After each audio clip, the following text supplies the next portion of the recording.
I just became further, interested in sharing my own stories, and fell in love with language and how, words rested next to one another and the musicality of language. Kevin Coval is a poet straight out of the Chicago suburbs, which isn't exactly the hip-hop capital of America. Street Brown versus Board of Education, teaching core curriculum standardization, which is why the students are bored in education. I definitely wanted to, be a Black Panther when I was a kid. You know what I mean? Like, my mom was like, "My man, will you please look in the mirror? Can you just do that for me real quick?" But he was drawn to rap music, and this self-described hip-hop head makes a living mentoring young Chicago poets. And that list of artists include Chancellor Bennett, but most people know him as Chance the Rapper.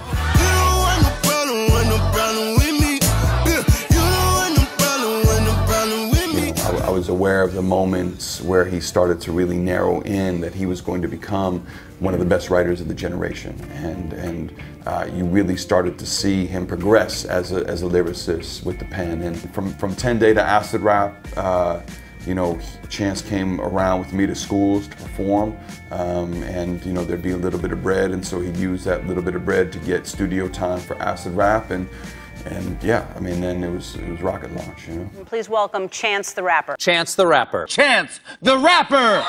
I've got my city doing front flips when every 5 million rapper jump ship. When Chance the Rapper calls you his artistic father, is that pretty humbling? Yeah, that's pretty humbling. Yeah, of course. I was really touched by that. He wrote the foreword for the book, and I think he did a really beautiful job. And I think the thing that Chance and I share is a real desire to make the city better, and I think the knowledge that we can. I think that we are not afraid to do work here and know that we have the ability to make it better. His connection to Chance isn't the sole reason he has national attention. Your story is really interesting because if somebody read your resume, I'm not gonna lie, I thought you were a Black person. I'm not. I'm definitely not. You're not. That book Coval mentioned is A People's History of Chicago. He wrote 77 poems about Chicago.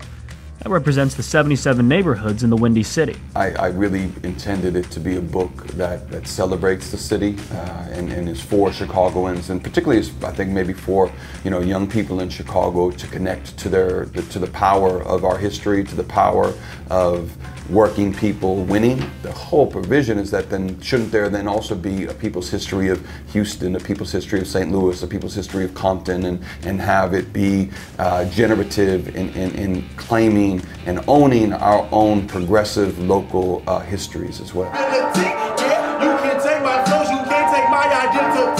Here's one way Coval is helping his city. He co-founded Young Chicago Authors.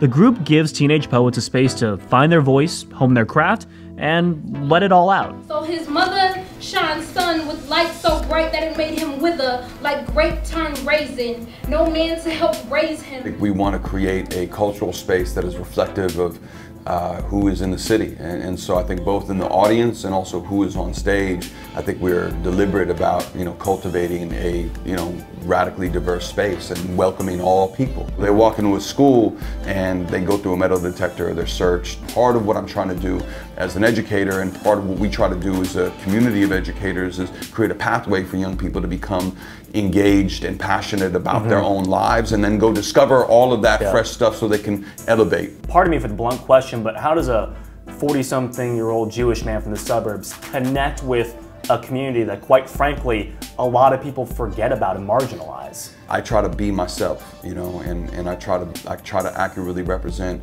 who I am, and the stories that I'm telling are the stories that I am privy to. And so the work that I do is essentially going into a space and be like, this is who I am, and I am interested genuinely then in who you are, and I hope to set a space and set a table essentially for people to come to that table and then do that same work of being themselves.